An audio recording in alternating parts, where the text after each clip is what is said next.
परम शांति। मृत्यु क्या है?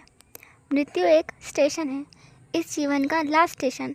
मनुष्य को उसके पिछले संचित कर्मों में से इस जीवन में जो कर्म करने के लिए मिला है, यानी एक कैरेक्टर मिला है प्ले करने के लिए, जिसमें से हम माता पिता, भाई बहन, हस्बैंड वाइफ अलग अलग कैरेक्टर प्ले करते हैं, जिससे जैसा कर्म बंधन है जो लिया या दिया है वो वापस लेना या देना है। इन शॉर्ट, अपने कर्मों का हिसाब किताब क्लियर करना है। और जब सारे हिसाब क्लियर हो जाएंगे, आत्मा नेक्स्ट स्टेशन चली जाएगी, जो इस जीवन में उसने कर्म किए हैं उसे क्लियर करने। ये यात्रा ऐसे ही चलती रहती है, लेकिन मनुष्य जीवन बहुत महत्वपूर्ण होता है, क्योंकि इसी जीवन में हम ज्ञान लेकर योग बल से सारे कर्म काट कर मोक्ष प्राप्त कर सकते हैं, जन्म मृत्यु के चक्र से सदा के लिए छूट सकते हैं। लेकिन प्रॉब्लम ये होती है कि हम इस जीवन के कैरेक्टर को सच समझ लेते हैं और ये जन्म मृत्यु की यात्रा ऐसे ही चलती रहती है, हम फंस जाते हैं। अब इसमें लोग भगवान को दोष देते हैं कि उसने हमारी यादें क्यों मिटा दी। अरे, जब आपके साथ कोई दुखद घटना होती है तो आप सोचते हैं कि मैं ये सब भूल जाऊंगा तभी मुझे शांति मिलेगी। जब तक याद रहेगा मैं दुखी रहूँगा। तो भगवान ने तो आपकी सारी यादें मिटा दी ताकि आप बिना किसी कष्ट के ज्ञान लेकर मोक्ष प्राप्त कर सको।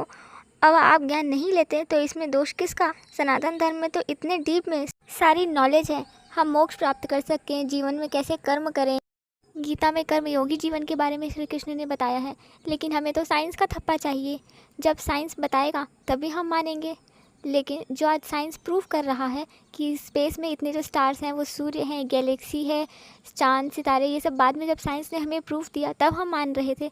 लेकिन हमारे सनातन शास्त्रों में तो पहले ही ग्रह, चंद्र, सूर्य, आकाशगंगा सारी लिखी हुई चीज़ें हैं। जब साइंस को चांद, सितारे, ग्रहों के बारे में पता नहीं, उससे पहले से सनातन धर्म में सारी चीज़ें लिखी हुई है। ग्रहों के नाम पर तो सप्ताह के दिन है, सोम, मंगल, बुध, गुरु, शुक्र, शनि, रवि। पुराणों में राम जन्म में जो नक्षत्रों की स्थिति बताई गई थी, आज साइंस प्रूव कर रहा है कि उस समय स्पेस में वो नक्षत्र उस स्थिति में मौजूद थे।